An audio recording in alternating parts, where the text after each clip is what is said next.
L'exploration du monde débute dès les origines de l'homme, et va de pair avec les grands mouvements migratoires, qui établissent les premiers foyers de peuplement. Ces populations, devenues sédentaires, échangent. Des routes commerciales, maritimes et terrestres, se développent. Les chemins vers le cuivre, l'étain, l'or ou l'argent sont connus avec précision. Les premiers grands explorateurs sont des marchands, dont les plus célèbres sont les Phéniciens. Ils fondent des comptoirs commerciaux sur l'ensemble de la mer Méditerranée. La colonie phénicienne de Carthage devient un centre commercial important, et ses navigateurs, comme Hanon, n'hésitent pas à explorer des contrées inconnues. Les échanges commerciaux s'intensifient durant l'Empire romain, de la Méditerranée au Proche et Moyen-Orient, jusqu'aux confins de l'Asie, par les routes de la soie, où les contacts entre civilisations sont indirects. Malgré cela, les Chinois mentionnent des ambassades romaines, dont ils baptisent le territoire d'Atsin. Les connaissances scientifiques et la peur de l'inconnu ne plaident pas pour des expéditions lointaines et dangereuses, voire suicidaires, au-delà des colonnes d'Hercule, sur la Grande Mer de l'Ouest, ou trop au sud de ce continent brûlant qu'est l'Afrique. Comment les hommes de l'Antiquité voyaient-ils le monde? Comment se figuraient-ils l'espace dans lequel ils évoluaient? Pour l'homme antique, les connaissances sur l'étendue du monde se restreignent à 3 continents, inégalement explorés: l'Europe, l'Afrique et l'Asie. Ces terres sont toutes reliées entre elles et appartiennent à un même ensemble, l'Écoumène. Le monde est donc constitué d'une seule terre émergée, comme une grande île, entourée d'un océan unique. Pour les anciens, la sphéricité de la Terre ne fait aucun doute. Parménide d'Élée est le premier à affirmer que la Terre est sphérique et au centre de l'univers. Il divise le globe en 5 zones climatiques, 2 zones glacées près des pôles, une zone torride au niveau de l'équateur et 2 zones tempérées, habitables. Le philosophe grec Cratès de Malos construit au IIe siècle avant Jésus-Christ ce qui est considéré comme le premier globe terrestre. L'idée que l'Europe occidentale puisse rejoindre les Indes par l'ouest n'est donc pas nouvelle. Mais les savants antiques se trompent sur la circonférence de la Terre, malgré le calcul étonnamment précis d'Ératosthène de Cyrène, qui ne se trompe que de 400 km quant à la circonférence exacte. Le grand géographe Ptolémée réalisera à nouveau une mesure, mais erronée de 7000 km. Cette mesure perdurera jusqu'à Christophe Colomb. C'est à ce même Claude Ptolémée que l'on doit les représentations les plus fidèles du monde. Représentations dont les traces les plus anciennes datent d'une tablette sumérienne du 3e millénaire, puis de cette surprenante carte babylonienne du monde. Ptolémée se réfère aux témoignages des marins et s'appuie sur les mathématiques et l'astronomie. Dans sa géographie, parue en 150, il compile les savoirs géographiques de l'Antiquité, donne des coordonnées à environ 8000 lieues et propose 26 cartes régionales. Il améliore la technique de projection cartographique, méthode consistant à projeter une sphère sur une surface plane. Mais dans la recherche d'itinéraires plus que de représentation du monde, d'autres travaux sont privilégiés par les navigateurs. L'itinéraire d'Antonin, sorte de guide touristique du monde antique, ou la table de Pöttinger, carte romaine où figurent les routes et villes principales de l'Empire.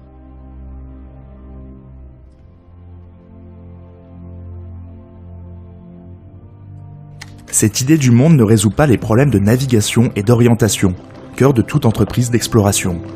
2 dimensions sont importantes, le temps et l'espace. On se tourne vers l'immuable, le ciel.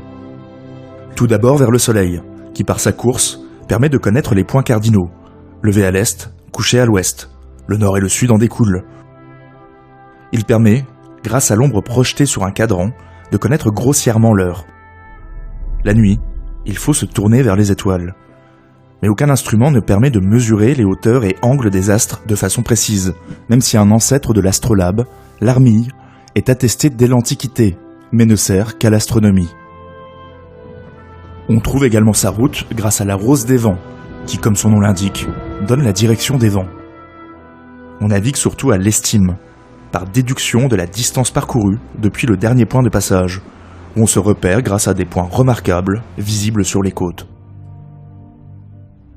Finalement, tout passe surtout par des récits de voyage, des descriptions des lieux visités, des relevés topographiques. Des récits de grandes expéditions ont permis aux scientifiques d'établir des limites au monde connu, comme celui de Pythéas. Parti de Massalia, il remonte au nord, longe la côte orientale de l'actuelle Grande-Bretagne et atteint une île mystérieuse à l'extrême nord, qu'il baptise Thulé, en réalité l'Islande.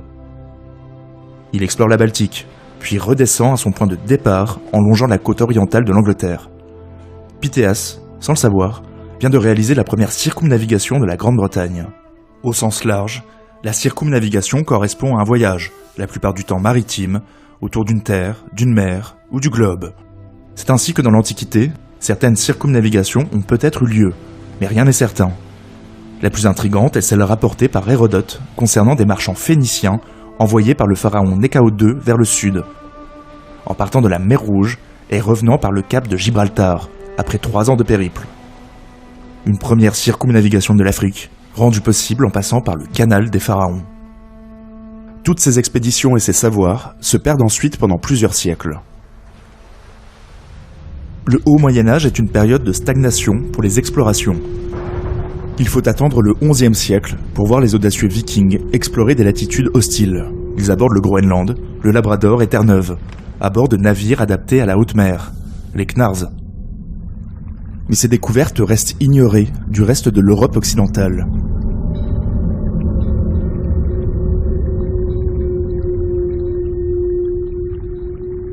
Même si les croisades et les chemins de pèlerinage confrontent Orient et Occident en offrant des récits de voyages remplis d'aventures et d'exotisme, la découverte n'est pas au centre de ces expéditions. Les grandes avancées ont lieu grâce à quelques explorateurs qui partent aux confins du monde. Les descriptions des lieux et les cartes du monde les plus précises proviennent de voyageurs arabes. Le plus célèbre est Al-Idrissi, avec son planisphère orienté sud-nord, considéré comme un chef-d'œuvre de la cartographie, référence absolue pour le voyageur oriental. Au XIIIe et XIVe siècle, plusieurs expéditions de grande ampleur, menées par Zheng He, permettent à la Chine de mieux cartographier l'océan Indien. Depuis l'Europe, marchands et missionnaires voyagent en Orient, notamment vers le puissant empire mongol, dont l'expansion semble irrésistible et effraie l'Occident. Des récits détaillés et vivants, teintés d'inventions parfois proches du fantastique, se diffusent en Europe. Les voyages de Guillaume de Roubbrouck, Jean de Mandeville ou Marco Polo influent considérablement les explorateurs des siècles suivants. Les richesses de ces contrées, le mythe d'un royaume chrétien en Orient, celui du prêtre Jean, infusent l'imaginaire médiéval. Les mentalités changent, et parallèlement, les techniques de navigation commencent à évoluer. Plusieurs changements favorisent l'exploration maritime. Le gouvernail des tambours, apparu au début du XIIe siècle, assure un meilleur contrôle de la direction d'un navire. La boussole, déjà connue, est quasiment inutilisable en mer à cause des tangages. L'idée révolutionnaire consiste à poser l'aiguille sur un pivot, la laissant tourner librement pour indiquer le nord. Se repérer la nuit devient possible. L'astrolabe et sa version simplifiée, le cadran, combiné aux éphémérides, table qui détermine pour chaque jour les positions des astres, permettent de calculer la latitude en observant le soleil et l'étoile polaire, même si l'imprécision reste élevée. Le grand symbole de toutes ces évolutions est sans nul doute la caravelle, inventée par les Portugais au début du XVe siècle. Navire à plusieurs mâts et aux voiles à la fois carrées et triangulaires, dite latine, la caravelle, rapide et maniable, peut naviguer avec des vents défavorables et est particulièrement adaptée à la haute mer. Au niveau cartographique, les progrès sont remarquables. L'Atlas catalan de 1375 fait office de référence à l'aube de la Renaissance, y figurant les descriptions de Marco Polo ou Mandeville. Grâce aux données rapportées par les navigateurs suite aux évolutions techniques, les premières cartes de navigation apparaissent. Les portulans. Y figurent des lignes de vent, les dangers à éviter, les ports principaux et des roses des vents, permettant de déterminer un cap. L'impulsion nécessaire à la conjugaison de ces innovations vers l'exploration a lieu au XVe siècle. Au commencement étaient les épices. Ainsi débute la biographie de Fernand de Magellan par Stefan Zweig. L'Europe, au début de la Renaissance, raffole du poivre, du clou de girofle, de la muscade, du gingembre. Quelques pincées de ces aromates exotiques rehaussent le goût d'une cuisine insipide. Il faut ajouter l'encens, embaumant toutes les églises, qui est importé d'Arabie, ainsi que le camphre ou le musc, qui couvrent les mauvaises odeurs. Ces produits sont également utilisés dans la pharmacopée. Mais le chemin d'importation est long et les intermédiaires nombreux. Achetés par les musulmans en Inde, les marchandises traversent l'Asie, puis sont ensuite revendues aux comptoirs phéniciens ou génois, implantés au Levant, avant d'être acheminées en Europe et revendues à prix d'or. Chaque intermédiaire prend sa marge, chaque seigneur impose sa taxe. Les prix des épices deviennent astronomiques. Les monopoles des marchands italiens sont insupportables pour les souverains européens. L'or se fait également de plus en plus rare en Europe, alors que le précieux métal sert toujours d'étalon. L'idée d'éviter les intermédiaires fait son chemin, notamment chez les Portugais. Il faut explorer l'Afrique, à la fois pour ses riches gisements aurifères, mais également pour contourner le continent, afin de rejoindre les lieux de production des épices, d'autant que l'Empire ottoman bloque de plus en plus le commerce. La prise de Constantinople en 1453 ne fera qu'accentuer un mouvement d'exploration déjà bien entamé. Un dernier aspect, religieux, par la nécessité de convertir l'humanité à la vraie foi, donne un but moral aux expéditions qui s'annoncent, avec la bénédiction du pape. Le prince portugais Henri le Navigateur fait construire une vaste flotte et réunit un groupe de scientifiques dont les travaux sont dédiés à l'exploration maritime. Les Portugais avancent par étapes et par cap. Le cap Bojador, surnommé le cap de la peur, là où des monstres avalent les marins, est dépassé en 1434. Un vieux mythe s'effondre.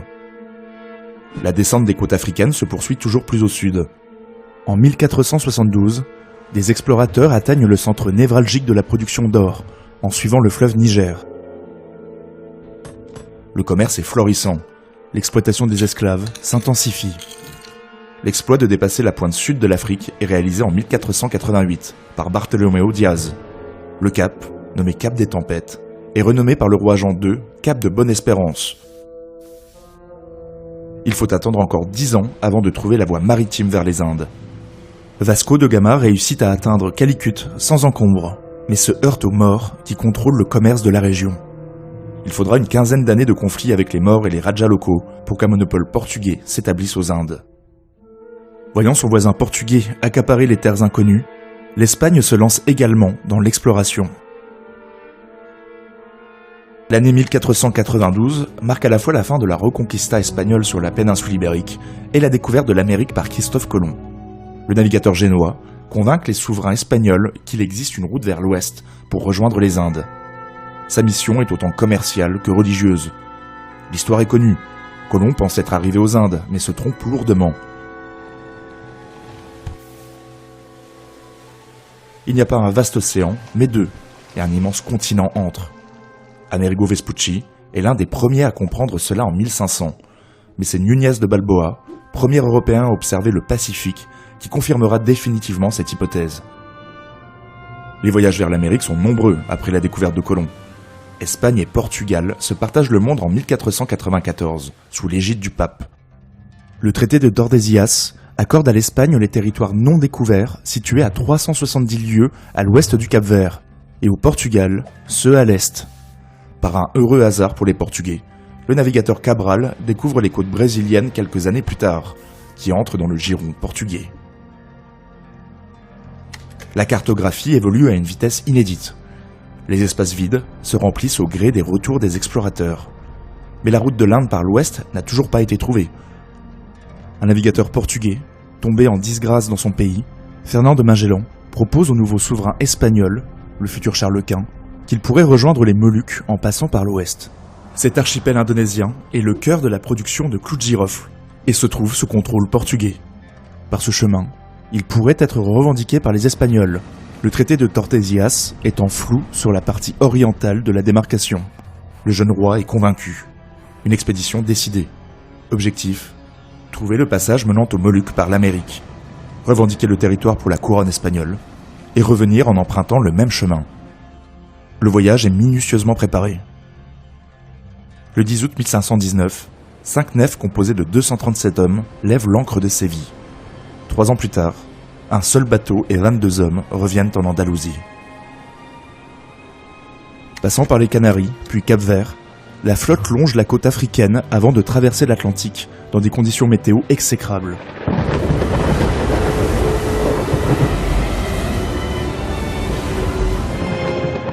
Les côtes du Brésil sont atteintes en décembre.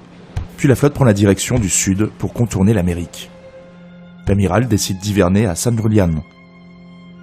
L'ombrageux Magellan, taiseux et cassant avec les autres capitaines, ne fait pas l'unanimité. Les marins doutent de l'existence d'un passage. Les capitaines espagnols ne supportent plus son mépris. Une mutinerie éclate. Magellan reprend le dessus. 2 capitaines sont exécutés, 2 autres meneurs abandonnés sur le rivage. Les autres mutins amnistiés. Il ne peut se passer de ces hommes pour son audacieuse aventure.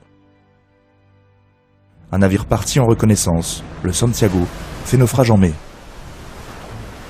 Après plusieurs mois de recherche, l'étroit Goulet étant recherché et trouvé. Il contient de l'eau salée, qui pour Magellan, ne devait provenir que d'un autre océan plus à l'ouest.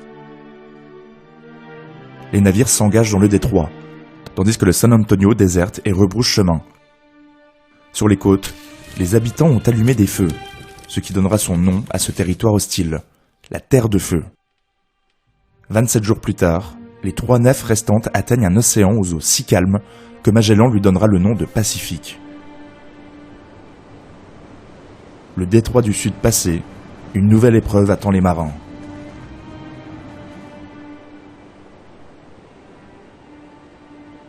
La traversée du Pacifique, sans point de ravitaillement, avec une boussole imprécise et un ciel que l'on connaît mal dans l'hémisphère sud, est sans doute la plus grande épreuve de cette première circumnavigation.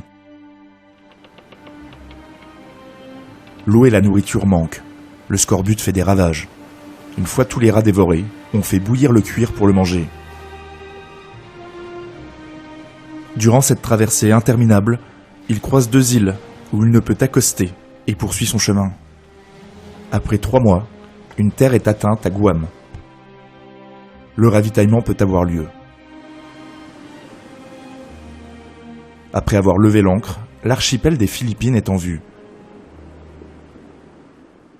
Sur l'île de Cebu, l'esclave Enrique, que Magellan avait ramené de Malacca lors d'un précédent voyage, comprend le langage des indigènes.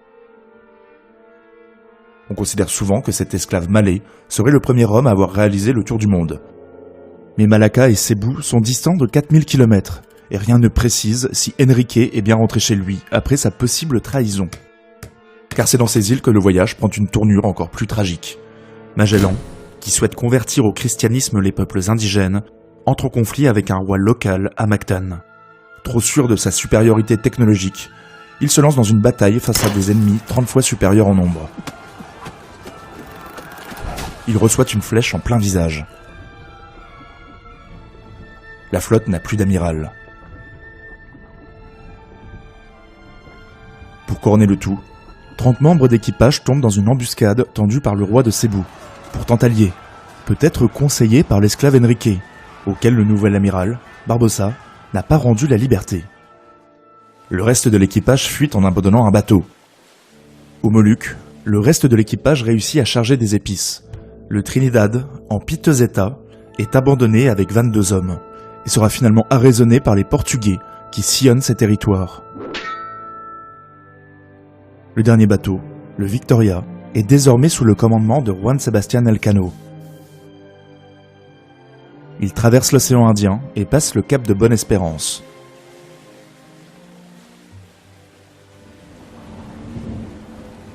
Il débarque en Espagne le 22 septembre ibérique, ni les marchands, qui préfèrent le chemin bien connu de l'Afrique, et cela malgré une autre expédition lancée en 1525, avec Elcano à son bord, et qui va échouer.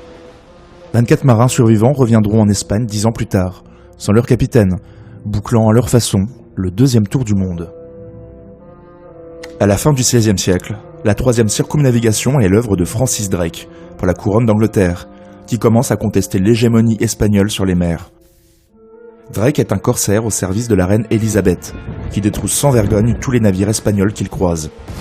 Il est secrètement chargé de piller les colonies espagnoles le long de la côte pacifique. En traversant le détroit de Magellan, il découvre, mais ne passe pas, le cap Horn au sud de la Terre de Feu. Il remonte les côtes américaines et pille de nombreux comptoirs et navires, ramenant des kilos d'or, des pierres précieuses et d'argent. Arrivé dans la baie de San Francisco, il tente de revenir en Angleterre par le passage du Nord, mais le froid et le mauvais temps le dissuadent. Il traverse le Pacifique et rejoint Plymouth via le cap de Bonne-Espérance. Le butin est faramineux et représente la moitié des recettes de la couronne pour l'année 1580. Anobli, Drake devient membre du Parlement et poursuit sa guerre acharnée contre les Espagnols, qui le surnomment le Dragon. À partir du XVIIe siècle, la mainmise de la Compagnie des Indes orientales sur le commerce des épices va baliser les routes océaniques, optimisant le temps de voyage. L'âge d'or hollandais voit également des explorateurs téméraires chercher de nouveaux passages, tel Willem Barents, qui tente de gagner la Chine par le passage du Nord-Est et se heurte à un climat polaire, empêchant la navigation. Le froid lui coûtera la vie en 1597. Les navigateurs britanniques échouent quant à eux à trouver le passage du Nord-Ouest, dans des contrées gelées, mais permettent une meilleure connaissance des latitudes polaires et découvrent de vastes territoires qui portent désormais leur nom, comme Davis ou Hudson. Il faut attendre le 19e siècle pour que le passage du Nord-Est soit franchi par un baleinier qui réussit le premier tour de l'Eurasie en revenant par le canal de Suez. En 1905, le Norvégien Roald Amundsen passe 2 ans dans les eaux glacées avant de réussir à franchir le passage du Nord-Ouest.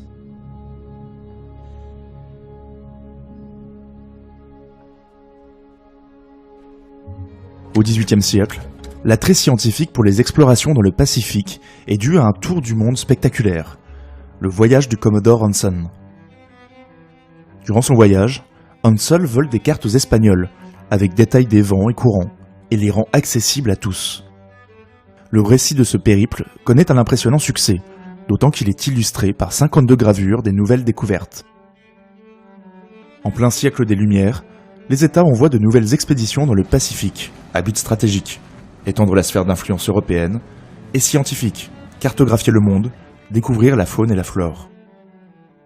C'est ainsi que le premier Français à effectuer un tour du monde, Louis-Antoine de Bougainville, est financé par la Marine royale pour se lancer dans la grande aventure avec naturalistes, cartographes et astronomes.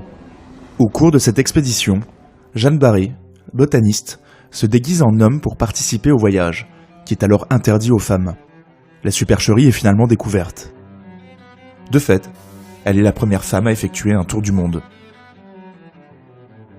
Le plus grand explorateur de l'époque, James Cook, effectue 3 circumnavigations où il remplit les zones blanches de la map monde, notamment les îles et côtes du Pacifique. Il est le premier à passer le cercle polaire antarctique.